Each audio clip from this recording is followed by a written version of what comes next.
என் மனசுல உள்ள பாரமே குறைஞ்சிருச்சு. வள்ளலாரினுடைய ஒரு நீண்ட பாடல், அதனுடைய தொடக்க வரி, கல்லார்க்கும் கற்றவர்க்கும் கழிப்பருளும் கழிப்பே, மதியார்க்கும் மதித்தவர்க்கும் மதியருளும் மதியே, நல்லார்க்கும் பொல்லார்க்கும் நடுநின்ற நடுவே என்றெல்லாம் அவர் இறைவனை பற்றி பாடுகிறார். பாடிவிட்டு நான் புனையும் இசை மாலையும் புனைந்தருளே என்று அந்த பாட்டை முடிக்கிறார். அவர் அதில் வைக்கிற செய்தி என்ன அப்படின்னா, படிக்காதவனுக்கும் படித்தவனுக்கும் கடவுள் ஒரே மாதிரி தான் நடந்துக்குவார், நல்லவனுக்கும் பொல்லாதவனுக்கும் கடவுள் ஒரே மாதிரி தான் நடந்துக்குவார், மதிக்கிறவனுக்கும் மதிக்காதவனுக்கும் கும்பிடுறவனுக்கும் கும்பிடாதவனுக்கும் கடவுள் ஒரே மாதிரி தான் நடந்துக்குவார். அப்படின்னா கும்பிடுகிறவர்களுக்கு கேள்வி வருகிறது, கும்பிடுறவனுக்கும் கும்பிடாதவனுக்கும் ஒரே மாதிரி தான் கடவுள் நடந்துக்குவார் அப்படின்னா நான் ஏன் அந்த கடவுளை கும்பிடணும்? எல்லாருக்கும் ஒரே மாதிரி தான் நடந்துக்குவார், எனக்கு எந்த சலுகையும் செய்ய மாட்டார் அப்படின்னா நான் எதுக்காக அந்த கடவுளை கும்பிட வேண்டும்? நான் எதற்காக அந்த கடவுளை மதிக்க வேண்டும்? பொல்லார்க்கும் அதுதான் செய்வார் என்றால் இப்போ இது என்ன? ஒரு பொது நிலையில் கடவுளை நிறுத்திடுறார், நடுவில் நிறுத்திடுறார். கடவுள் என்ன செய்வார்? ஒன்றும் செய்ய மாட்டார், சும்மா இருப்பார். ஒரு படத்தில் விவேக் ரவுடியாக இருப்பார், 2 பேர் கூட இருப்பாங்க. ஒரு பெரிய கூட்டம் விவேக்கை பார்க்குறதுக்காக வரும். உங்களை நம்பி இவ்வளோ பேர் வந்திருக்காங்களே, இவங்களுக்கெல்லாம் நீங்கள் என்ன செய்ய போகிறீங்க அப்படின்னு கேட்கும்போது, உங்கள் 2 பேருக்கு நான் என்ன செஞ்சேன்? ஒன்றும் செய்யலை, அதே தான் இவங்களுக்கும் அப்படின்னு அவர் சொல்கிறார் இல்லையா? அதே தான் கடவுளுக்கும். நல்லவனுக்கு என்ன செய்கிறாரோ அதே தான் பொல்லாதவனுக்கு. என்ன செய்வார்? ஒன்றும் செய்ய மாட்டார், சும்மா இருப்பார். அவர் அப்படியெல்லாம் செய்ய முடியுமான்னு நீங்கள் யோசிச்சு பார்க்கணும். கடவுள் வேண்டுகிறவர்களுக்கு வேண்டியதையெல்லாம் தந்துவிட முடியுமா? யாரெல்லாம் வேண்டுகிறார்களோ அவர்களுக்கெல்லாம் வேண்டியதையெல்லாம் கடவுள் தந்து விடுவார் என்றால் இந்த உலகம் என்பது வேண்டுகிறவர்களினுடைய வேட்டைக்காடாக ஆகிவிடாதா? எல்லாரும் வேண்டியே வாங்கிட்டு போயிடுவான்ல, எவனும் உழைக்கவே மாட்டானே. யவக்கிரீதன் கதைன்னு ஒரு கதை இருக்கு மகாபாரதத்தில். 2 ரிஷிகள் பக்கத்தில் ஆசிரமம் அமைத்து கொண்டு வாழ்கிறார்கள் காட்டில். இவருக்கு ஒரு மகன், அவருக்கு ஒரு மகன். அந்த ரிஷியினுடைய மகன் மாபெரும் அறிஞன், பெரிய கெட்டிக்காரன், எல்லாத்தையும் தெளிவாக படித்து வச்சுருக்கான், ரொம்ப நுட்பமான ஆள். ஆனால் இவருடைய மகன் பேர் யவக்கிரீதன். அவன் முட்டாப்பைய, ஒன்றுமே தெரியாது, மண்ணு.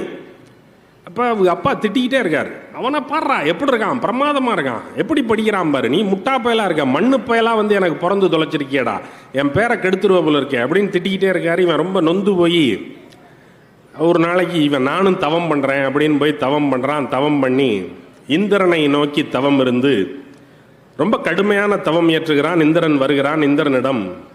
இந்திரன் இவனிடம் என்ன வரம் வேணும் உனக்குன்னு கேட்குறான்.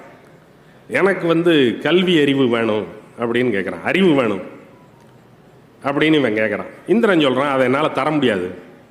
ஏன்? அது நீ முயற்சி செஞ்சால் தான் வரும். அறிவுங்கிறது உன் தலையை திறந்து இன்னொருத்தன் உள்ளே போட்டு போகிறது மாதிரி. அது என்ன கோயில் உண்டியலா, காசை உள்ளுக்குள்ளே போடுறது மாதிரி அறிவை தூக்கி மண்டைக்குள்ளே போடுறதுக்கு? அது நீ முயன்றா தான் வரும், இல்லைன்னா வராது. அதனால நீ முயன்றா யாரையும் நீ கேட்க வேண்டியதே இல்லை. அறிவு என்பது வரமாக பெற வேண்டிய ஒரு காரியமே இல்லை. அறிவு என்பது முயன்றால், உழைத்தால், படித்தால், கற்றால் வரக்கூடியது. அதனால் இது உன்னுடைய முயற்சியில் நடக்க வேண்டியதே தவிர நான் வரம் தந்து நீ பெற வேண்டிய காரியம் இல்லை அப்படின்னு அவன் சொல்கிறான். அப்போ நீங்கள் எதை வரமாக வேண்டினாலும் நீங்கள் யோசிச்சு பாருங்களேன். ஒரு வத்தல் வியாபாரி இருக்கார், மிளகா வத்தல் மற்றவையெல்லாம். அவருக்கு என்ன வேணும்? நல்ல வெயில் அடிக்கணும். வெயில் அடித்தா தான் அந்த வத்தலெல்லாம் காயும். காஞ்சா தான் அவர் மார்க்கெட்டில் கொண்டு போய் அந்த வத்தலை வியாபாரம் பண்ணலாம். அப்போ வானிலை அறிக்கையில் இன்று வானம் வட தமிழ்நாட்டில் மேகமூட்டத்துடன் காணப்படும், ஓரிரு இடங்களில் மிதமான மழையோ அல்லது கனமழையோ பெய்யக்கூடும்னு சொல்கிறான்னு வச்சுங்க.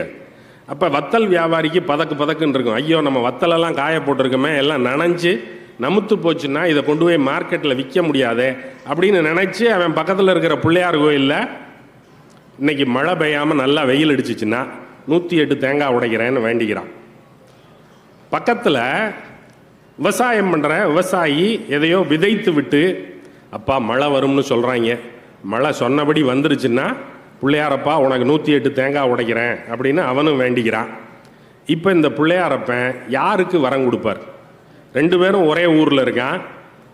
வேற வேற ஊர்னா அந்த ஊருக்கு மழையை பெய்வோம், இந்த ஊருக்கு வெயில காய்வோம்னு ஈஸியாக தீர்மானம் பண்ணிட்டு போயிடுவார். ஒரே ஊரில் இருக்காங்க, இவன் வெயில் வேணும்னு கேட்குறான், அவன் மழை வேணும்னு கேட்குறான். அவர் என்ன கொடுப்பாரு? ஒன்றும் கொடுக்க மாட்டார், சும்மா இருப்பார். அப்போ கடவுள் கொடுத்து இதெல்லாம் வரல, அதெல்லாம் தானாக வருது, நடக்கிறதெல்லாம் தானாக நடக்குது. கடவுள் சும்மா தான் இருக்கார். நமக்கு வேண்டுவதற்கான ஒரு குறிப்பொருளாக வேண்டுமானால் கடவுளை வைத்துக் கொள்ளலாமே தவிர, கடவுள் அதை அருள்வார் இதை அருள்வார், வேண்டியவர்களுக்கு அதை கொடுப்பார், வேண்டாதவர்களுக்கு காலி பண்ணிடுவார், தீத்துருவார் அப்படின்னெல்லாம் கருத முடியாதுல்ல. ஒருத்தனை பழி வாங்கிறதுக்காக காளியாத்தா கோயிலில் போய் காசு வெட்டி போடுவாங்க. காசு வெட்டி போட்டு அவன் நாசமாக போயிடணும் அப்படின்னு காசு வெட்டி போடுவான். நாசமாயிருவானா? அப்படியெல்லாம் காளியாத்தா நாசமாக்கிருமா ஒருத்தனை? அப்படி நாசமாக்கினா அது காளியாத்தாவா? அது நியாயமான தெய்வமா? ஒருத்தன் வேண்டதுக்காக இன்னொருத்தனை அழிக்கும் அப்படின்னா அந்த தெய்வம் நியாயமான தெய்வமா? அப்படிங்கிற கேள்விகளெல்லாம் நமக்கு வரணும். கடவுளால் சில வேலைகளை செய்யவே முடியாது. கடவுள் எல்லாம் வல்லவர், எல்லாவற்றையும் செய்ய தகுந்தவர், அவருடைய எல்லைக்கு அப்பாற்பட்டது, அவருடைய ஆற்றலுக்கு அப்பாற்பட்டது என்று எதுவுமே கிடையாது. அவர் எங்கும் நிறைந்தொளிரும் பேரொளி, பார்க்குமிடம் எங்கும் ஒரு நீக்கமர நிறைந்திருக்கிற பரிபூரண ஆனந்தம் என்றெல்லாம் நாம் கடவுளை பற்றி சொல்லிக் கொண்டிருக்கிறோம். கடவுளால் சில வேலைகளை செய்ய முடியாது. என்ன வேலையை செய்ய முடியாது? இங்கேருந்து நம்ம பயலுக சில பேர் கள்ளத்தனமாக அமெரிக்காவுக்குள்ளே குடியேறிட்டாங்க. கள்ளத்தனமாக குடியேறினவனையெல்லாம் அவன் கண்டுபிடிச்சிட்டான். கண்டுபிடிச்சிட்டு இவனை பூரா தூக்கி வெளியே போட்டான். வெளியே போடும்போது எப்படி போடுறான்னா, காலில் சங்கிலியை பூட்டி கையில் சங்கிலியை பூட்டி ஒரு விமானத்தில் ஏற்றி எல்லாம் போங்கடா அவங்க ஊருக்கு, இந்தியாவுக்கு போங்க அப்படின்னு அனுப்பிச்சிட்டான். எல்லாரும் கைகால் விலங்கோட ஒரு நாள் பயணத்தில் இந்தியாவுக்கு வந்து சேர்ந்தார்கள். அமெரிக்கா தன்னுடைய நிலப்பரப்பிற்குள் அனுமதி இல்லாமல் குடியேறுகிற கள்ளக்குடியேறிகளை தன்னுடைய சட்ட வரம்புகளின் மூலமாக வெளியேற்றி இந்தியாவுக்கு திருப்பி அனுப்பித்துவிடும். கடவுள் தன்னுடைய நிலப்பரப்பிலிருந்து அப்படி யாரையேனும் வெளியேற்ற முடியுமா? அப்படின்னா முடியாது. ஏன்னா கடவுளினுடைய நிலப்பரப்பு எது? இங்கே இருக்கிற வீரராகவ பெருமாளினுடைய நிலப்பரப்பு என்பது திருவள்ளூர் மட்டுமா? அவருக்கு எஃபெக்ட் திருவள்ளூர் வரைக்கும் தாங்க. அந்த மணவாள நகரை தாண்டி அந்த பக்கம் போயிட்டோம்னா அவருக்கு சக்தி வேலை செய்யாது அப்படின்னு நம்ம கருத முடியுமா? நாங்கள் சென்னையிலேருந்து வந்து ஒரு கும்பிட போட்டு தானே உள்ளுக்குள்ளே வந்திருக்கோம். இவர் ஆற்றல் சென்னை வரைக்கும் வேலை செய்யும் அப்படின்னு நினச்சி தானே, நம்பித்தானே வந்து கும்பிட போடுறோம். அப்போ கடவுளினுடைய எல்லை என்பது எது? கடவுளினுடைய எல்லை உலகம் முழுவதும். தன்னுடைய எல்லையிலிருந்து அமெரிக்கா அனுமதி பெறாத ஒரு ஆளை, குற்றம் செய்த ஒரு ஆளை தூக்கி வெளியே போடுவது போல கடவுளால் ஒரு ஆளை தன்னுடைய எல்லையிலிருந்து தூக்கி வெளியே போட முடியுமா? அப்படின்னா போட முடியாது. ஏன்னா உலகம் முழுவதும் கடவுளினுடைய எல்லை, கடவுளினுடைய ஆட்சி பரப்பிற்கு அப்பாற்பட்டது என்று எதுவுமே கிடையாது. இப்படி நம்ம பேசுகிறோம்ல, விபூதி பூசி குங்குமம் வச்சிருக்கிற கடவுள் நம்பிக்கையாளர்கள் இதை பேசுகிறோம். கடவுள் நம்பிக்கையற்றவர்கள் என்ன பேசுவாருடே? கடவுளே இல்லை, சும்மா அவருக்கு எல்லை கொல்லைன்னுட்டு. இல்லாத கடவுளுக்கு என்ன எல்லை அப்படின்னு கேட்டால் திரும்பவும் இல்லைங்க தான். அப்போ கல்லார்க்கும் கற்றவர்க்கும் கழிப்பொருளும் கழிப்பே அப்படின்னு கடவுளை எப்படி சொல்றது? கடவுளே இல்லைன்னு சொல்றவனுக்கு கடவுள் எப்படி கழிப்பாவார்? அவர் எப்படி இன்பமாவார்? கடவுள் இருக்கிறார் என்று நம்புகிறவனுக்கு கடவுள் இன்பம், கடவுள் இல்லை என்று சொல்லுகிறவனுக்கு கடவுள் இன்பமே இல்லை. அப்போ கல்லாருக்கும் கற்றவருக்கும் கழிப்பொருளும் கழிப்பே அப்படின்னு கடவுளை சொல்ல முடியுமா? அப்படின்னா அதில் ஒரு கொக்கி ஒன்று விழுந்துருது. சரி, உண்மையிலேயே யோசிச்சு பார்ப்போம். இப்படி ரெண்டு தரப்பிலும் இருக்கிறவர்களுக்கு இன்பம் தரக்கூடிய பொருள் என்று ஏதேனும் இருக்கிறதா? நம்புகிறவர்கள் நம்பாதவர்கள், கற்றவர்கள் கல்லாதவர்கள், மதித்தவர்கள் மதியாதவர்கள், நல்லவர்கள் பொல்லாதவர்கள், எல்லாருக்கும் இன்பம் தரக்கூடியது ஏதேனும் இருக்கிறதா அப்படின்னு பார்த்தா ரொம்ப எளிமையாக நிறைய இருக்குது. ரொம்ப எளிமையாக அந்த பேச்சுக்காக ரெண்டு செய்தியை மட்டும் சுருக்குவோம். காப்பியும் தேநீரும் அது எல்லாருக்கும் கழிப்பொருளும், குடிக்கிறவர்கள் எல்லாருக்கும் கழிப்பொருளும். ஒருவேளை நான் காப்பி குடிக்கலை அப்படின்னா, நீங்கள் ஒருவேளை காப்பி விற்கிறவராக இருந்தீங்கன்னா அப்போவும் உங்களுக்கு அது கழிப்பொருளும். இந்த காப்பி தேநீர் இவற்றினுடைய வருகை இருக்குல்ல, இங்கே நம்முடைய நாட்டுக்குள்ளே இந்த வருகையை சிந்திச்சு பார்த்தீங்கன்னா இது நம்முடைய பானங்கள் இல்லை. நம்ம கூழ் குடித்தோம், கஞ்சி குடித்தோம், நீராகாரம் குடித்தோம், தேங்காய் தண்ணி குடித்தோம், இளநீ குடித்தோம், கல் குடித்தோம், இப்படி தானே நம்ம குடித்தோம். நம்ம காப்பி டீ எல்லாம் எங்கே குடித்தோம்? இது நம்முடைய பண்டம் இல்லை, நம்முடைய விளைபொருள் இல்லை, அது வெளிநாட்டிலிருந்து வந்தது. இங்கே இறக்குமதியான நம்முடைய பண்பாட்டின் மேலே படையெடுத்த ஒரு பொருள். இந்த இதை பற்றி 2 நூல்கள் எழுதப்பட்டிருக்குன்னா, காப்பி எப்படி இந்தியாவிற்கு வந்தது என்பதை பற்றிய ஒரு கட்டுரையை இப்போது நேற்று முந்தா நாள் சாகித்ய அகாடமி விருதை வாங்கிய ஆயிரா வெங்கடாசலபதி அவர் ஒரு நூல் எழுதியிருக்கிறார். அந்த காலத்தில் காப்பி இல்லை. அந்த காலத்தில் காப்பி இல்லை, அப்போ எப்போ வந்துச்சு, எப்படி வந்துச்சு, என்ன செஞ்சிச்சு என்பதை பற்றி ஒரு ஆய்வுக் கட்டுரை ஒன்று எழுதியிருக்கிறார். அந்த காலத்தில் காப்பி இல்லை என்று அந்த ஆய்வுக் கட்டுரையினுடைய தலைப்பு. அந்த கட்டுரையினுடைய தலைப்பு தான் அந்த புத்தகத்தினுடைய தலைப்பும். அந்த கட்டுரையில் அவர் சொல்றாரு, நம்ம கூலி அப்படின்னு சொல்றோம்ல, ஒரு எளிய தொழிலை செய்கிற, ஒரு தினசரி சம்பளம் வாங்குகிற ஒரு ஆளை கூலி அப்படின்னு சொல்றோம். அந்த கூலிங்கிற சொல்லு யாருடைய சொல் அப்படின்னா, உடனே எப்பவும் நம்ம ஆளுங்க எந்த சொல்ல கேட்டாலும் அது வடமொழியிலிருந்து வந்துச்சு, சமஸ்கிருதத்திலிருந்து வந்துச்சு அப்படின்னு சொல்லிடுவான். இப்போ கூலி சமஸ்கிருதத்திலிருந்து தான் வந்துச்சு. பிரதிகூலம் அனுகூலம்னெல்லாம் இருக்கு பாருங்க. நன்மை, அனுகூலம், பிரதிகூலம்னா தீமை, அனுகூலம்னா நன்மை, கூலம்னு வருது பாருங்க, அதுல இருந்து தான் உங்க கூலி தமிழ்ல வந்துச்சு அப்படின்னா. நான் உண்மையில கூலி என்பது ஒரு தமிழ் சொல். தெய்வத்தால் ஆகாதெனினும் முயற்சி தன் மெய்வருத்த கூலி தரும் என்று வள்ளுவர் பயன்படுத்திய சொல். கூலி என்கிற சொல் எதிலிருந்து வந்தது அப்படின்னா, கூலம் என்கிற சொல்லிலிருந்து வருகிறது. கூலம்னா என்ன? கூலம்ங்கிறது இந்த அவரை, துவரை, எள்ளு, கொள்ளு, கேழ்வரகு, தெனை, சாமை, வரகு, இந்த மாதிரியான சிறுதானியங்கள்னு நம்ம இப்ப சொல்றோம்ல. தானியம்ங்கிறது தமிழ் இல்லை, தானியம் தமிழ் இல்லை. இப்ப எதுக்கு எடுத்தாலும் சிறுதானிய கடை, நவதானிய கடை, தானியம் தானியம் அப்படின்னு சொல்லிக்கிட்டே இருக்கான், சீரியல்ஸ். இதுக்கு தமிழ்ல சொல் இருக்கு, கூலம். அப்ப நம்ம ஏன் கூலம்ங்கிற சொல்ல பயன்படுத்தல, கைவிட்டுட்டோம், சொல்லல. கூலவாணிகன் சீத்தலை சாத்தன் அப்படின்னு ஒருத்தனுக்கு பேரே இருந்துச்சு, அவன் அதைத்தான் வித்திருக்கான். அவரை, துவரை, எள்ளு, கொள்ளு, வரகு, சாமை இவற்றையெல்லாம் விற்ற வணிகனுக்கு பேர் கூலவாணிகன் சீத்தலை சாத்தன். அப்ப இந்த கூலத்தை அந்த காலத்தில் சம்பளமாக கொடுத்திருக்கிறார்கள். ஒருவர் ஒரு நாள் வேலை செய்தால் அவருடைய வேலை என்பது பணமாக கொடுக்கிற அளவிற்கு மதிக்கத்தக்க வேலை இல்லை. அவ்வளவு சிறந்த வேலை ஒண்ணு, ஒரு சாதாரணமான வேலை. மண்ணு வெட்டி போட்டாரு, கல்லெடுத்து அடுக்கினாரு, கொஞ்சம் சாந்த வச்சு பூசினாரு, சாதாரணமான வேலை. இதுக்கு என்ன காசுல சம்பளம் கொடுக்கிறது? ஆகையினால கூலத்தில் சம்பளம் கொடுப்போம். கொஞ்சம் வரகு, கொஞ்சம் சாமை, இல்லை அவரை, துவரை அப்படின்னு அளந்து கொடுக்கிறது. அப்ப கூலத்தில் சம்பளம் கொடுத்ததனால் அதற்கு கூலி என்று பெயர். அதை வாங்கியவனுக்கும் கூலி என்று பெயர். அப்ப கூலி என்பது ரொம்ப தெள்ள தெளிவாக தமிழ் சொல். இந்த தமிழ் சொல் உலகம் முழுவதும் பரவி இருக்கிறது. இது எந்த மொழி சொல் என்றே கண்டுபிடிக்க முடியாத அளவிற்கு இது பரவி இருக்கிறது. எப்படி பரவியது அப்படின்னா, நம்மால் கூலி வேலை பார்க்கறதுக்கு உலகம் பூரா போயிருக்கான். பல்வேறு நாடுகளுக்கு நம்முடைய ஆள் இப்போது எப்படி வடநாட்டில் இருக்கிறவன் இங்கே வருகிறானோ, எளிய வேலைகள் பார்ப்பதற்கு இங்கே வருகிறானோ, அதை போல நம்முடைய ஆள் ஒரு காலத்தில் இங்கிருந்து வெளிநாடுகளுக்கெல்லாம் அழைத்து செல்லப்பட்டிருக்கிறான். அவனுக்கு வழங்கப்பட்ட சம்பளம் என்பது கூலி, எளிய வேலை என்பதனால் கூலி. அப்ப தமிழனுக்கு பேரே கூலி. தென்னாப்பிரிக்காவில் தமிழர்களை கூலி என்றுதான் அழைத்திருக்கிறார்கள். அவன் ஒரு கூலி, கூலினா தமிழன். ஏன்னா இவன் தான் அங்கே போய் கரும்பு தோட்டத்தில் வேலை பார்த்தான், இவன் தான் அங்கே போய் தேயிலை தோட்டத்தில் வேலை பார்த்தான், இவன் தான் அங்கே போய் காப்பி தோட்டத்தில் வேலை பார்த்தான், எளிய கூலிக்கு வேலை பார்த்தான். இன்றைக்கு நம்முடைய நிலை உயர்ந்திருக்கிறது என்பது வேறு. அன்றைக்கு நாம் இருந்த நிலை என்பது கூலி வேலைக்காக பல்வேறு தேசங்களுக்கும் பஞ்சம் பிழைப்பதற்காக போனோம் என்பதுதான். நம்மில் ஒரு பகுதியினர் போனார்கள் என்பதுதான். அப்போ இந்த கூலி என்கிற சொல் உலகம் முழுவதும் பரவியதற்கு, ஒரு தமிழ் சொல் உலகம் முழுவதும் பரவியதற்கு என்ன காரணம்? வணிகத்தின் வழியாக பல்வேறு சொற்கள் பரவி இருக்கின்றன. சந்தனம் தமிழிலிருந்து போனது, தோகை என்பது தமிழிலிருந்து போனது, கட்டுமரம் என்பது தமிழிலிருந்து போனது, அகில் என்பது தமிழிலிருந்து போனது, தேக்கு என்பது தமிழிலிருந்து போனது. அதெல்லாம் வணிகத்தின் வழியாக போன சொற்கள். ஆனால் எளிய வேலை செய்கிற, உடல் உழைப்பு செய்கிற தமிழனின் வழியாக உலகத்திற்கு போய் சேர்ந்த சொல் என்பது கூலி. இந்த கூலி என்பவன் எங்கே பணியமர்த்தப்பட்டான் என்றால் தேயிலை தோட்டங்களிலேயும் காப்பி தோட்டங்களிலேயும் பணியமர்த்தப்படுகிறான். இந்த காப்பி அங்கே இருந்து விளைந்து இங்கே வருகிற போது இங்கே காப்பியின் மேல ஒரு பண்பாட்டு எதிர்ப்பு ஒன்று காட்டப்படுகிறது. இது அந்நிய நாட்டு பானம், இதை நாம் குடிக்கக்கூடாது.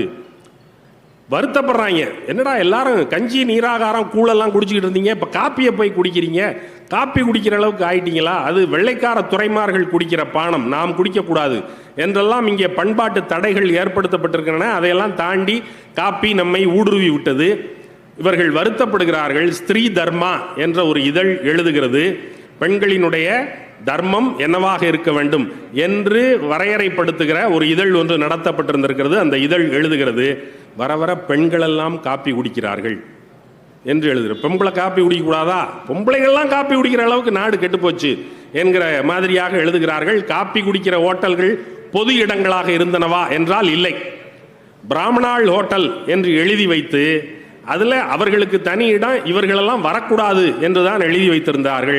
ஹோட்டலுக்குள் சாதி இருந்தது. காப்பி குடிப்பது என்பது உயர் சாதியினருக்கான பழக்கமாக இருந்தது. அப்ப எளிய சாதியினர் காப்பி குடிப்பதற்குரிய சாதியினர் இல்லை என்கிற கருத்து நிறுவப்பட்டிருந்தது. பெரியார் எழுதுகிறார், கொச்சையாக எழுதுகிறார், சர்வகுண்டி தீர்த்தம் போல வழங்கும் காப்பி கடையில் கூட சமத்துவம் இல்லை. காப்பியை இவ்வளவு கேவலப்படுத்தி எழுதிய ஒரு எழுத்தை நான் கண்டதே இல்லை. எல்லாரும் கால் கழுவுகிற குளத்தினுடைய நீர் எப்படி கலங்கலாக இருக்குமோ அதை போல கலங்கலாக இருக்கிற இந்த பானத்தை வழங்குகிற அந்த கடையில் கூட சமத்துவம் இல்லை. பிராமணாள் ஹோட்டல்னு போடுறான். அப்படின்னா இந்த சாதி பெயரை பயன்படுத்தக்கூடாது என்று பொள்ளாச்சியில் 1930களில் பொள்ளாச்சி நகர்மன்றத்திலிருந்து ஒரு தீர்மானம் ஒன்று போட்டு அதை விதியாக்குகிறார்கள். ஏன் பிராமணாள் ஹோட்டல்னு போடுற, ஜாதி பேரை ஹோட்டலில் போடக்கூடாது அப்படின்னு சொல்கிறான். அதை எதிர்த்து PS சிவசாமி ஐயர் என்கிற சென்னையினுடைய புகழ்பெற்ற வழக்கறிஞர், அவருடைய பெயரில் ஒரு தெருவே இருக்கிறது, அந்த தெருவில் நான் பணியாற்றுகிற கல்லூரி அமைந்திருக்கிறது. PS சிவசாமி ஐயர் மிகவும் புகழ்பெற்ற வழக்கறிஞர். அவர் ஒரு வழக்கு நடத்துகிறார்.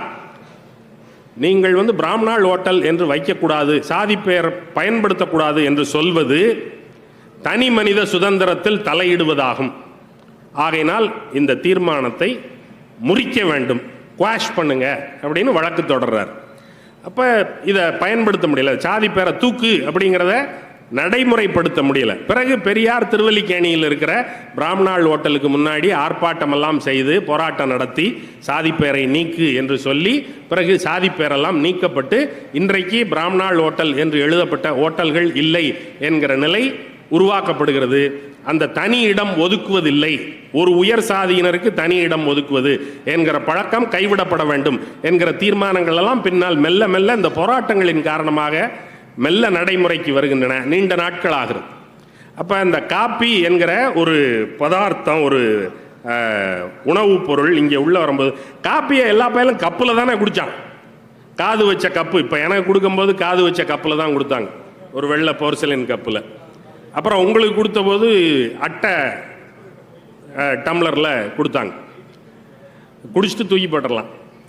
அப்போ எல்லாரும் காப்பியை கப்பில் குடிக்கிறது தானே, சூடு தாங்கிறதுக்காக காதை பிடிச்சி தூக்கி கப்பில் குடிக்கிறது தானே வழக்கம். உலகத்தில் வெளிநாட்டில் இருந்து வந்த பானம் அது. அவன் எந்த முறையில் குடித்தானோ அந்த பானத்தை அதே முறையில் தானே இங்கே குடிக்கணும். பீர் குடிக்கும்போது பீர் குடிக்கிறதுக்குன்னு ஒரு கிளாஸ் வச்சுருக்கான்ல, பாதமெல்லாம் வச்சு அதில் தானே குடிக்கிறான், கிளிங்குன்னு மோதிக்கிட்டு தானே குடிக்கிறான். காப்பி குடிக்கிறதுக்கு மட்டும் நம்ம பயலுக்கு என்ன பண்ணாங்க, பானம் அவன் பானம், தயாரிப்பு முறை அவனுடையது, எல்லாம் அவனுடையது, பேர் உட்பட. நம்ம குழம்பின்னு பின்னாடி பேர் வச்சுக்கிட்டோம், ஆனால் எல்லாம் அவனுடையது, எல்லாம் அவனிடத்திலிருந்து அப்படியே எடுத்துக்கொண்டவன் அதை குடிப்பதற்கு மட்டும் டபராவும் டம்ளரும் கண்டுபிடிச்சான். டபரா டம்ளரில் தான் குடிக்கணும். ஏன் டபரா டம்ளரில் குடிக்கணும்? அப்போ தான் நீங்கள் அண்ணாக்க குடிக்கலாம். நீங்கள் கப்பில் தூக்கி அண்ணாக்க குடிக்க முடியுமா? மேலெல்லாம் வழிஞ்சிடும். அதனால டபரா டம்ளரில் தூக்கி குடிக்கணும். சுடுமே அப்படின்னா அதை ஆற்றிக்கிறதுக்கு தான் கீழே இருக்கிற டபரா, அதில் ஆற்றி தூக்கி குடி, வாய்ப்படாமல் குடி, எச்சி படக்கூடாது அப்படிங்கிறது தான். அப்போ இந்த தீட்டு என்கிற கருதுகோள் அந்நியனுடைய பண்பாட்டு பதார்த்தம், அந்நியனுடைய பண்பாட்டு பதார்த்தம் இங்கே புழங்கும். ஆனால் அது இங்கே புழங்கும் போது கூட அந்த தீட்டு என்கிற கருத்தியல் அதற்குள் செருகப்படும். அப்ப இந்த பண்பாடு எதையெல்லாம் உள்வாங்குகிறதோ அதற்குள்ளே எல்லாம் தன்னுடைய முத்திரையாக இருக்கிற ஒரு கேடான வேலை ஒன்றையும் செருகி வைத்து விடுகிறது அப்படிங்கிறது தான் இதில் கவனிக்க வேண்டியது. காப்பி என்பது மேல்நிலை மக்களுக்கானது, தேநீர் என்பது எளிய உழைக்கும் மக்களுக்கானது. நீங்கள் ஹைவேல போனீங்கன்னா ரோடு பூரா Kumbakonam degree coffee, Kumbakonam degree காப்பின்னு போட்டு வச்சுட்டு இருந்தான். இப்போ என்ன அப்படின்னா, இப்போ ஆலங்குடியான் கருப்பட்டி காப்பி அப்படின்னு அங்கே நடுக வச்சுக்கிட்டு இருக்கான். எல்லாத்துலேயும் டபரா டம்ளரில் தான் கொடுக்குறாங்க. நடுவில் கொஞ்ச நாள் கிளாஸில் கொடுத்துக்கிட்டு இருந்தான். இப்போ மறுபடியும் கும்பகோணம் டிகிரி காப்பினா அந்த பண்பாட்டு மரபோட வரணும் அப்படின்னு ஒரு பித்தளை டம்ளர் மாதிரி மினுமினுப்பாக இருக்கிற மஞ்சள் கலர் டம்ளர் டபராவில் ஊற்றி கொடுக்குறான். அது கையில் வாங்கினா கொதிக்கும். அப்புறம் நீங்கள் ஆற்றி ஆற்றி அதை குடிச்சிக்க வேண்டியதுதான். வாய் வச்சு குடிக்கலாம், இப்போ முன்னாடி அது கிடையாது. ஆனால் கண்டுபிடிக்கப்பட்டதனுடைய நோக்கம் வாய் வச்சு குடிக்கக்கூடாது, தீட்டாயிரும் அப்படிங்கிறது தான். அப்போ தேநீர் என்பது எளியவர்களினுடைய. தேநீருக்கு டபரா டம்ளர் போட்டானா? எங்கேயாவது டீயை டபரா டம்ளரில் கொடுக்குறானா? வாய் வச்சு குடிங்கன்னு கிளாஸில் தானே ஊற்றி கொடுக்குறான். அந்த கிளாஸை வேற அவன் ஒரு பேசினில் தண்ணி வச்சு கழுவிக்கிட்டே இருப்பான். அதுவே டீ மாதிரி தான் இருக்கு. நம்ம அதை ஏதாவது கருதுறோமா? அந்த டம்ளரில் வாங்கி குடிச்சிட்றோம்ல. அவன் அட்டை கப்பு கொடுத்தா கூட இல்லைங்க நான் சுற்றுச்சூழல் உணர்வு மிக்கவன், ஆகையினால நீங்கள் எனக்கு கண்ணாடி லோட்டாலேயே கொடுத்துருங்க அப்படின்னு கண்ணாடி டம்ளரில் வாங்கி அதை குடிச்சிட்டு வந்துடுறோம்ல. அப்போ தேநீருக்கு ஏன் அது வரல, காப்பிக்கு ஏன் அது வந்துச்சு? ஏனென்றால் காப்பி புழங்கிய இடம் வேற, தேநீர் புழங்கிய இடம் வேற. இவன் எளியவன் குடித்தான், இவனுக்கு தீட்டு இல்லை, இவன் எச்சிப்படுத்தினா ஒன்றும் பெரிய குற்றம் இல்லை. எச்சி என்பது இவனுக்கு பொருட்படுத்தத்தக்கது இல்லை. காப்பி குடித்தவனுக்கு அது பொருட்படுத்தத்தக்கது, டீ குடித்தவனுக்கு அது பொருட்படுத்தத்தக்கது இல்லை. ஆகையினால இவன் எச்சி லோட்டாவாக இருந்தாலும் பரவாயில்ல, ஏதோ கழுவி அலசி கொடுத்துட்டான் வாங்கி குடிப்போம் அப்படின்னு குடிக்கிறான். அப்போ டீ எளியவர்களினுடைய டீ. அப்படி உண்மையிலேயே எளியவர்களினுடையதா? ஒயிட் டீன்னு ஒரு டீ இருக்கு. இந்த ஒயிட் டீ வந்து 100 கிராம் 1500 ரூபா, கிலோ 15000 ரூபா. ஒரு டீயா வாங்கி குடிச்சிங்கன்னா இத்தினோண்டு கப்பில் அவன் கொடுக்குறான், அதுக்கு 100 ரூபா வாங்குறான் சுவை பார்க்கறதுக்கு. அவ்வளவு காசுக்கும் டீ இருக்கு. ஆனால் ரொம்ப எளியவர்கள் 10 ரூபா கொடுத்து வாங்கி குடிக்கிறதுக்கும் டீ இருக்கு. அப்போ டீ என்பது எளியவர்களினுடையது அப்படின்னு வச்சா இது எப்படி உள்ள வந்துச்சு? டீ நம்முடைய நாட்டினுடைய பண்டம் இல்லை, அது சீனாவினுடைய பண்டம். அதனுடைய பேரே அவன் சா அப்படின்னு தான் வச்சிருக்கான். அந்த சாங்கிறத தான் இவங்க சாயா அப்படின்னு மாற்றி தே அப்படின்னு வச்சிருக்கான். தேங்கிறதுல இலையை போட்டு நம்ம தே இலைன்னு ஆக்கிட்டோம். அதை நீராக்குனா அது தே நீர் அப்படின்னு ஆக்கிட்டோம். தே என்பது சீனாக்காரனுடைய சொல், சா என்பது சீனாக்காரனுடைய சொல், சாயா தேநீர். ரைட். அவன்கிட்ட இருந்து எப்படி நம்மகிட்ட வந்துச்சு? டச்சுக்காரன் வழியா வெளியில போகுது, டச்சுக்காரன் வழியா வெளியே போய் இங்கிலாந்துக்காரன் வழியா உள்ளுக்குள்ள வருது. டச்சுக்காரன் தான் முதல்ல இது எல்லாத்தையும் தேநீரை வாங்கி அங்கெல்லாம் கொண்டு போறான். இது மருந்து பொருள். சீனாக்காரனுக்கு அதுல என்ன மருந்து தன்மை இருக்கு? சீனாக்காரனும் ஜப்பான்காரனும் தியானம் பண்ணுவாங்க. தியானம் பண்றதுக்கு நீங்க உட்கார்ந்தீங்கன்னா கொஞ்ச நேரத்தில் தூக்கம் வந்துடும். தியானம் பண்ணும்போது உங்களுக்கு என்ன சொல்லுவாங்கன்னா, நல்லா நிமிந்து உட்காந்துக்குங்க, முதுகு சரியக்கூடாது, பத்மாசனம் போட்டுங்க, இல்லை சமணம் கட்டி உட்காந்துங்க, கையை மடியில் இப்படி வச்சுக்குங்க, ஒரு சின் முத்திரை பிடிச்சிக்குங்க, பிடிச்சிக்கிட்டு கண்ணை மூடிட்டு இந்த நெத்திக்கு நடுவில் அப்படி கான்சென்ட்ரேட் பண்ணுங்க அப்படின்னு அவன் சொல்லுவான். நீங்கள் ஒரு 2 நிமிஷம் கான்சென்ட்ரேட் பண்ணிங்கன்னா 3ஆவது நிமிஷம் டர்ன்னு சத்தம் வரும், கரெக்டாக தூக்கம் வந்துடும். அப்போ தியானம் பண்ணும்போது தூக்கம் வராமல் இருக்கணும்னா என்ன செய்யணும்? நான் கார் ஓட்டும் போது தூக்கம் வந்துருச்சுன்னா கொஞ்சம் அந்த பாட்டை எடுத்து போட்டுக்குவேன். ஒரு துவர்ப்பு வாய்க்குள்ளே இருந்துச்சுன்னா தூக்கம் போயிடும் அப்படிங்கிறதுக்காக. அப்போ தியானம் பண்ணும்போது தூக்கம் வந்துச்சுன்னா அவன் என்ன செய்வான்? அவனுக்கு பாக்கு இல்லை, தேயிலையினுடைய ஒரு சுருட்டை எடுத்து வாயில் வச்சுக்குவான், அதை ஊற வச்சிருவான். அது உள்ளுக்குள்ளே தேயிலை ஊறிக்கொண்டே இருக்கும். அது நல்ல கசப்பில் இருக்கும் தேநீர், தேயிலை. அதனுடைய ஊறல், அந்த கசப்பு இவனுக்கு ஒரு முழுமையான விழிப்புணர்வை கொடுக்கும். அதனுடைய சாரம் இறங்கும் போது இவன் ரொம்ப புத்துணர்ச்சி அடைந்ததாக இவன் கருதுறான். அப்போ அது ஏதோ ஒரு வேலையை செய்யுது. அப்போ இது வந்து ஒரு மருந்து என்று கருதப்பட்டு வெளிநாடுகளுக்கு இந்த பொருள் ஏற்றுமதி செய்யப்படுகிறது. ராசாக்களுக்கான பருகும் பானமாக அது கொண்டு செல்லப்படுகிறது. 14ஆம் லூயி பிரான்சினுடைய அரசன், பெரிய அரசன், சன் கிங் என்று தனக்கு பெயர் சூரிய அரசன் என்று பெயர் வைத்து கொண்டவன். அவன் வந்து ஒரு பெரிய தங்க பாத்திரத்தில் டீ குடிப்பானான். அவ்வளோ பெரிய ஒயின் குடிக்கிறவன் அவன். பிரான்ஸில் இருக்கிறவன் பூரா ஒயின் குடிக்கிறவன். பிரெஞ்சு கலாச்சாரத்தினுடைய அடிப்படை பண்பாடு நீங்கள் குடிக்கணும், ஒயின் குடிக்கணும், அது அடிப்படை. அவன் பெரிய தங்க பாத்திரத்தில் தேநீர் குடிக்கிறான்.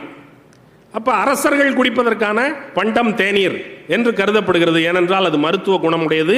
உங்களுடைய முடக்குவாதம் மற்றவற்றையெல்லாம், கவுட் அப்படின்னு அவனுக்கு ஒரு நோய் இருக்கு, முடக்குவாதம், அதை நீக்கும் தேநீர் என்று கருதப்படுகிறது. ஆகையினால போகுது, பெரிய டிமாண்ட் இருக்கு. சீனாவிலிருந்து வரணும், டச்சுக்காரன் கொண்டு போகிறான்.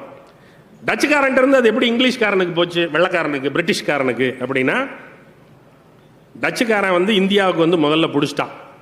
வாஸ்கோ ட காமா வந்து இறங்கின போது இங்கே பிடிமானம் வந்துருச்சு. கோவாவை பிடிச்சிட்டான், பாம்பேயை பிடிச்சிட்டான், எல்லாத்தையும் பிடிச்சி வச்சுருந்தான். இந்த போர்ச்சுகீசியர்கள் வந்து பிடிச்சாங்க. போர்ச்சுகீசிய இளவரசியை இங்கிலாந்து அரசனாகிய 2ஆம் சார்லஸுக்கு திருமணம் செய்கிறார்கள்.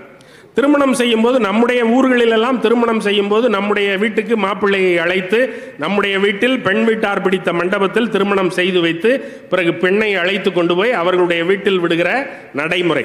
அவங்க எல்லாம் என்ன பண்ணுவாங்கன்னா நாடு விட்டு நாடு கல்யாணம் பண்ணுறான், கடல் தாண்டி போகணும்.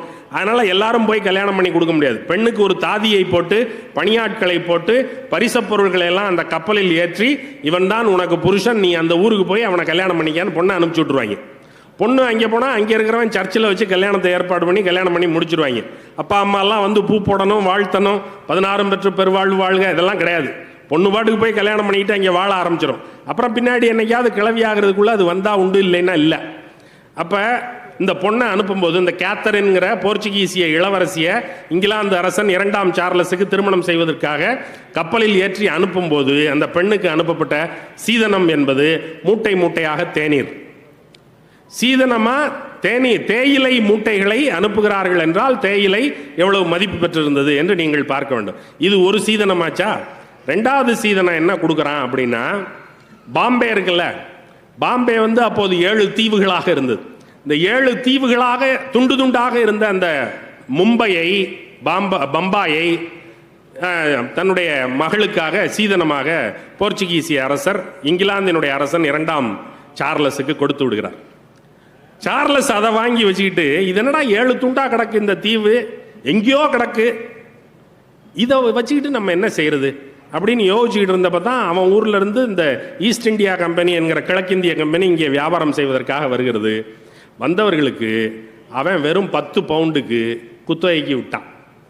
பம்பாய் கிழக்கிந்திய கம்பெனிக்கு ஆண்டுக்கு 10 பவுண்டுக்கு குத்தகைக்கு விடப்பட்டது. 10 பவுண்டு என்பதனுடைய இன்றைய ரூபாய் மதிப்பு 10,000. 10,000 ரூபாய்க்கு ஒரு வருஷத்துக்கு பாம்பே குத்தகை. பிரிட்டிஷ்காரன் வந்து அந்த 7 தீவையும் நடுவில் மண்ணெல்லாம் போட்டு அடித்து சரி பண்ணி நிரப்பி அதை தன்னுடைய துறைமுக நகரமாக ஆக்குகிறான். ஆக்கி அதை தன்னுடைய வியாபார வணிக தேவைகளுக்கு பயன்படுத்துகிறான். அவன் வந்து இங்கே ஆளுகளை எல்லாம் பிடிக்கிறான். பிரிட்டிஷ்காரன் வந்து இங்கே இருக்கிற ராஜாக்களை எல்லாம் தாஜா பண்ணி அவனுக்கான இடங்களை எல்லாம் வாங்கி கோட்டைகளை எல்லாம் கட்டி இப்படியெல்லாம் நடக்குது. ஷாஜஹான் ஆண்டு கொண்டிருக்கும் போது தாமஸ் ரோ என்கிற ஒரு வெள்ளைக்கார கிழக்கிந்திய கம்பெனியினுடைய வணிகர் ஒருவர் வந்து எங்களுக்கு கொஞ்சம் நிலம் தர வேண்டும், எங்களுக்கு வணிகம் செய்வதற்கு வரி சகாயங்கள் செய்ய வேண்டும், எங்களுக்கு கோட்டை கட்டி கொள்வதற்கும் எங்களுக்கு பாதுகாப்பு படை அமைத்துக் கொள்வதற்கும் அனுமதி தர வேண்டும் என்று கேட்டு விண்ணப்பிக்கிறான். சும்மா போய் விண்ணப்பிக்க முடியுமா? ஒரு அரசங்கிட்ட ஏதாவது பரிசு கொடுக்கணும்ல, நீ பரிசு கொடுத்து தானே அரசருடைய பேட்டியை பெற வேண்டும். இப்போ நாங்கள் சாதாரணமான எளிய ஆட்கள், நாங்கள் பேசுவதற்கு வரும்போதே எங்களுக்கு ஒரு வார்த்தையும் ஒரு புத்தகத்தையும் பரிசாக கொடுக்கிறார்கள் என்றால், ஒரு அரசனை பேட்டி காண்பதற்காக போகிற ஒரு வணிகன் எவ்வளவு பரிசுகள் கொடுப்பான்? அவன் ஒயின் கொடுக்குறான். வெளிநாட்டிலிருந்து கொண்டு வந்த மதுவை ஷாஜகானுக்கு பரிசாக கொடுக்குறான். சாரட்டு வண்டி கொண்டு வருகிறான். சாரட்டு வண்டி நம்ம ஊரில் கிடையாது. நம்ம ஊரில் மாட்டு வண்டி மாதிரி திறந்த அல்லது வில்லு வண்டி மாதிரி மூடிய அல்லது மன்னர்கள் செல்லுகிற போர் தேர்கள் இவைதான் இருந்தனவே தவிர சாரட்டு வண்டிகள் என்று சொல்லுகிற இங்கிலாந்தினுடைய கூண்டு வண்டிகள் இங்கே கிடையாது. அப்படி ஒரு கூண்டு வண்டியை கப்பலில் கொண்டு வந்து இறக்கி ஷாஜகானுக்கு பரிசாக கொடுக்கிறான். மதுவை பரிசாக கொடுக்கிறான். இவற்றோடு மாஸ்டிஃப் என்கிற இனத்தை சேர்ந்த 2 நாய்களை பரிசாக கொடுக்கிறான். இந்த மாஸ்டிஃப் அப்படிங்கிற நாய் ரொம்ப மொரட்டு நாய், இருக்கிற நாய்கள்லேயே ரொம்ப மொரட்டு தடிச்ச நாய் அந்த மாஸ்டிஃப் அப்படிங்கிற அந்த 2 நாய். அதை இறக்கி விட்ட உடனேயும் அது ஷாஜகானுடைய யானைகளை பார்த்து அஞ்சாமல் குலைக்கிறது, வாழுன்னு கத்துது. ஷாஜகானுடைய யானையே எதிர்க்கும் துணி உடையது இந்த நாய் அப்படின்னு பில்டப் ஆயிடுச்சு. அப்போ இந்த அரசன் என்ன பண்ணா, யானையே எதிர்க்கும் அளவிற்கு தெம்புள்ள நாய் இது என்றால் இது சாதாரணமான நாயே அல்ல. ஆகையினால இதை வந்து சும்மா நடக்க விட்டு கழுத்தில் பெல்ட் கட்டியெல்லாம் இழுத்துட்டு போகக்கூடாது, இதை மரியாதையாக கூட்டிகிட்டு போகணும். அப்போ என்ன செய்யலாம்? இந்த நாய்க்கு ஒரு பல்லக்கு, அந்த நாய்க்கு ஒரு பல்லக்கு, பல்லக்கில் வச்சு தூக்கு. இந்த நாய்க்கு 4 பணியாள், அந்த நாய்க்கு 4 பணியாள். அப்புறம் நாய் மேலே ஈ மொய்க்காமல் இருக்கிறதுக்காக அதுக்கு விசிறி வீசுறதுக்கு 2 பணியாள். அப்போ ஒரு நாய்க்கு 6 பேர் வேலை செய்கிறான். அதை பல்லக்கில் வச்சு தூக்கிட்டு வர்றான். யானை பயந்துச்சான்னு பார்க்கணும். நாய் கத்துனுச்சு, அதனுடைய இயல்பு அது. நாய் எல்லாத்த பார்த்தும் கத்தும், யாரை பார்த்தாலும் கத்தும், யானையை பார்த்தும் கத்துது. யானை பயந்துச்சா? யானையை எதிர்க்கும் அளவுக்கு துணி உடையது இந்த நாய். யானை பயந்ததா? யானை பயந்தது என்றால் இது வீரமான நாய். யானையே பயமுறுத்தி விட்டு, யானை பயப்படலையே, நாய் வாழ்வாள்னு கத்துது. யானை சும்மா தானே இருக்கு. இப்ப இந்திய கொண்டாடுறாங்க எல்லாம் உள்ள. இப்போ கொண்டாடுறாங்கல்ல, நாங்கள் எப்படி மிரட்டுறோம் பாரு அப்படிங்கிறான்ல, நான் மிரட்டுறேன், மிரண்டானா அப்படிங்கிறத. யானை மிரண்டுச்சா? நாய் கத்தும்பா, நாய் யாரை பார்த்தாலும் கத்தும். யானை மிரண்டதா அப்படிங்கிறது தானே கேள்வி. ஆனால் நாய்களைத்தான் எப்போதும் சிவிகையில் ஏற்றி வைத்து தூக்கி கொண்டு வருகிறார்கள். அதற்கு 6 பணியாட்கள் 8 பணியாட்கள், அதற்கு ஏராளமான நிதி ஒதுக்கீடு, யானைகளுக்கு தீனி தின்பதற்கு கூட எந்த ஒதுக்கீடும் கொடுப்பதில்லை என்று இவர்கள் வைத்துக் கொண்டால் இவர்களுடைய புத்தியிலே கோளாறு என்று பொருளே தவிர அதற்கு வேற என்ன பொருள் கொள்வது? அப்போ இப்படியெல்லாம் தாஜா பண்ணி இடங்களை பிடித்து வெள்ளைக்காரர்கள் தங்களுடைய நிறுவனத்தை உருவாக்கி, இப்போ இதில் என்ன சிக்கல் அப்படின்னா, சீனா வெள்ளைக்காரனுக்கு டீ வேணும், அது சீனாவிலேருந்து வாங்கணும். சீனாக்காரனுக்கு என்ன கொடுக்கறது? சீனாக்காரன் எனக்கு காசா கொடு எது கொடுத்தாலும் அப்படிங்கிறான். வெள்ளைக்காரனுக்கு காசா கொடுத்தா நம்முடைய வெள்ளியெல்லாம் சீனாக்காரனிடம் போய்விடும் என்று அவன் கருதுகிறான். ஆகையினால காசு கொடுக்கறதுக்கு அவன் தயாராக இல்லை. பண்டமாற்றாக எதையாவது தருகிறேன் அப்படின்னு அவன் நினைக்கிறான். நீ தர்ற பொருள் எதுவும் எனக்கு வேண்டாம், சீனாக்காரனுக்கு எனக்கு தேவையில்லை அப்படின்னா அப்போ உனக்கு என்ன தேவை? எனக்கு பருத்தி வேணும். ஓபியத்துக்கு சீனாவில் நல்ல மதிப்பு இருக்கு. அப்போ ஓபியமும் பருத்தியும் எங்கே விளையும்? இங்கிலாந்தில் ஒன்றுமே விளையாது. இங்கிலாந்தில் காடே கிடையாது, அவனுக்கு நில வளமே கிடையாது, ஒன்றும் கிடையாது அவன்கிட்ட. அவன் வியாபாரம் பண்ணுறதுக்கு மட்டும்தான் லாயக்கு. அப்போ ஓபியம் எங்கே விளையும், பருத்தி எங்கே விளையும் என்றால் அவையெல்லாம் இந்தியாவில் விளையும். அப்போ இந்தியாவில் இவற்றையெல்லாம் விளைவித்து ஓபியத்தையும் பருத்தியையும் கொண்டு போய் சீனாவில் கொடுத்து அவனிடமிருந்து தேநீரை வாங்கி அதை கூடுதல் விலைக்கு வெளிநாடுகளில் விற்க வேண்டும். இந்த தேநீர்னால தான் அமெரிக்காவில் விடுதலை போராட்டமே வந்தது. அமெரிக்கன் ரெவல்யூஷன் என்று சொல்லப்படுகிற அமெரிக்கன் வார் ஆஃப் இண்டிபெண்டன்ஸ், அந்த சுதந்திர போர், அமெரிக்க சுதந்திர போர் தேநீரால் தொடங்கியது. தேநீரை வெள்ளைக்காரர்கள் வாங்குகிறார்கள், வாங்கி இங்கிலாந்தில் கொண்டு போய் இறக்குவார்கள், இறக்கி அங்கே ஏலம் விடுவார்கள். ஏலம் விட்ட பிறகு அதை மற்ற நாடுகளுக்கு ஏற்ற வேண்டும். ஏற்றும் போது சுங்க வரி போடுவார்கள். சுங்க வரியை வாங்கி கொண்டு தேநீர் வெளியேறும். அப்போ அமெரிக்காவுக்கு சுங்க வரி கட்டிவிட்டு பிறகு இங்கிருந்து போக வேண்டும். அமெரிக்காக்காரன் சொல்கிறான், ஏன்பா நீ உன் ஊரில் இறக்கி வரி போட்டு எனக்கு அனுப்பிச்சின்னா டீ விலை கூடி போயிடுது, உன் ஊரில் ஏன் இறக்குற? நேராக என் ஊர்லேயே இறக்கு, நேராக இங்கேயே வர வேண்டியதானே, எதுக்கே இங்கிலாந்துக்கு போயிட்டு இங்கே வரணும்? அப்படின்னா இங்கிலாந்துக்கு போயிட்டு வந்தால் தான் வரி கிடைக்கும், சுங்கம். அதனால் அப்படி சுற்றுறான்.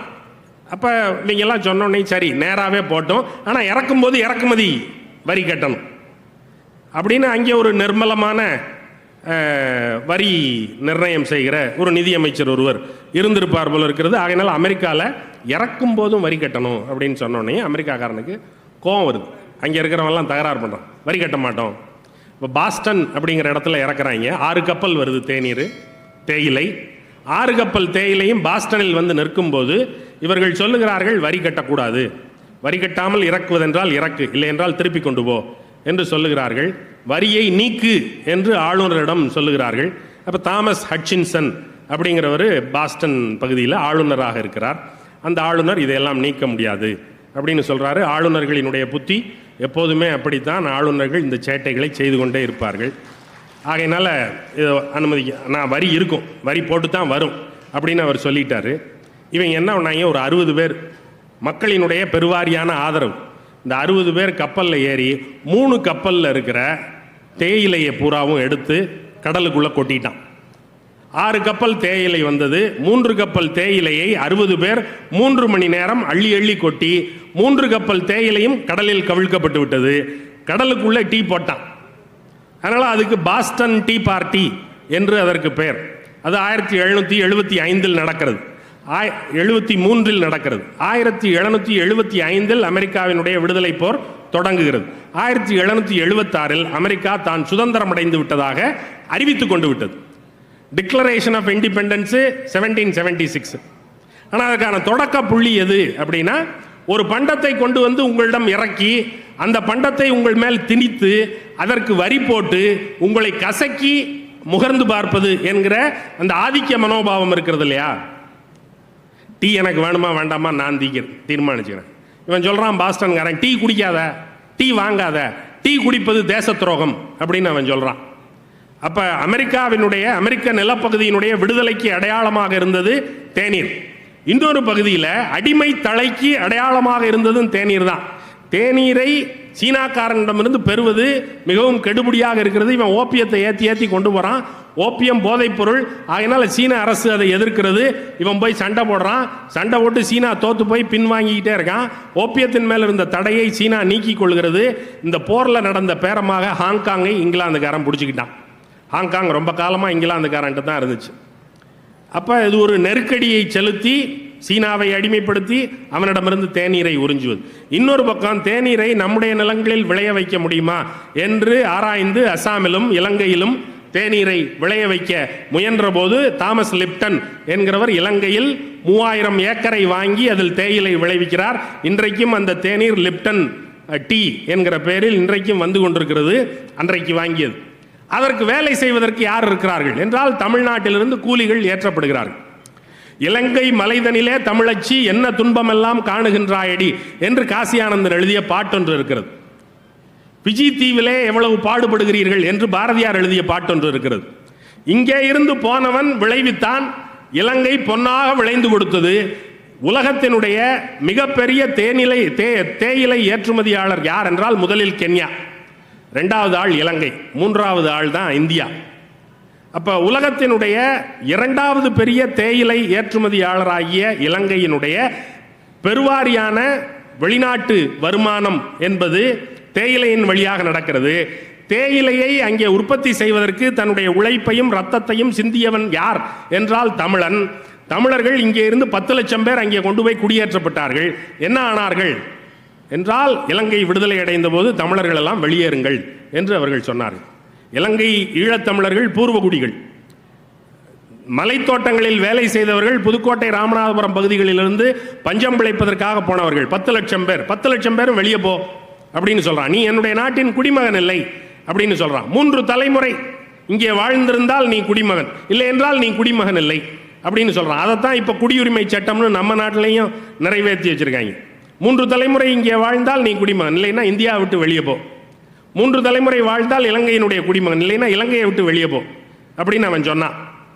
சொன்னபோது இங்கே இருக்கிற அரசு பஞ்சாயத்து பண்ணியதன் விளைவாக 5.25 லட்சம் பேர் இந்தியாவுக்கு திருப்பி அனுப்பப்பட்டார்கள். 3 லட்சம் பேரை மட்டும் இலங்கை வைத்துக் கொண்டது. 5.25 லட்சம் பேர் இந்தியாவுக்கு திருப்பி அனுப்பப்பட்டார்கள். மீதி 1.25 லட்சம் பேரை, 1.5 லட்சம் பேரை என்ன செய்வது என்று பேச்சுவார்த்தைகள் நடந்தன. சரி, நீ 75,000 வச்சுக்க, நான் 75,000 வச்சுக்கிறேன் அப்படின்னு பேரம் பேசினா. இது என்ன கத்திரிக்காய் வியாபாரமா இது? இவர்கள் வந்து உன்னுடைய மண்ணை பொன்னாக்கி இருக்கவில்லை என்றால் நீ இன்றைக்கு உலகத்தினுடைய 2வது ஏற்றுமதியாளனாக இருப்பாயா? உன்னுடைய வருமானம் இன்னைக்கும் இவ்வளவு நலிந்து போன நிலையிலும் உனக்கு சொட்டு சொட்டாக ஊறி வருகிற காசு உன்னுடைய தேயிலை தோட்டத்தில் விளைந்த காசு இல்லையா? அப்ப ஒரு பொருள் ஒரு பகுதியை விடுதலைப்படுத்துவதற்கான அடையாளமாக இருக்கிறது. அதே பொருள் இன்னொரு பகுதியை அடிமைப்படுத்துவதற்கான அடையாளமாகவும் இருக்கிறது.